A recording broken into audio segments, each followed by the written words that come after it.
Hi! రొయ్యల biryani, mutton haleem అని చాలా అనుకొని ఫైనల్లీ సింపుల్‌గా ఇప్పించేసాం. కుకింగ్ అమ్మాయిలు చేస్తే అది జస్ట్ నార్మలే. అదే అబ్బాయిలు చేస్తే అబ్బాయిలు చేశారా అని సంథింగ్ స్పెషల్ ఇంప్రెషన్ ఉంటుంది. అదే అబ్బాయిలు నచ్చిన వాళ్ళ కోసం చేస్తే ఇట్స్ ఫీల్స్ గుడ్. మీరు కూడా ఒకసారి ట్రై చేయండి. చూసారుగా సాంబార్కి అవసరమైనట్టు ఎంత పెద్ద టమాటా ముక్కలు కోసాడో. యాక్చువల్లీ ప్రొఫెషనల్ చెఫ్‌లా ఫైర్ బయటకు తీస్తాను అన్నాడు, కానీ నేనే వద్దన్నా. అది మళ్ళీ ఆగుతుందో లేదో అని.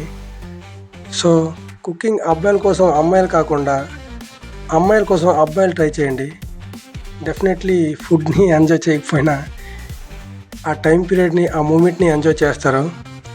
రీసెంట్గా ధనుష్ డైరెక్ట్ చేసిన తెలుగు డబ్బుడు జాబిలమ్మ నీకు అంత కోపమా మూవీలో hero character professional chef. Genre love and comedy entertainer. Hero పెళ్లి చూపులకు వెళ్తే వాళ్ళ అమ్మ మా బాబు వంట వండుతుంటాడని చెప్తే హీరో చెఫ్ అంటారమ్మా అంటాడు. రెండు ఒకటే కదరని వాళ్ళ అమ్మ అంటుంది.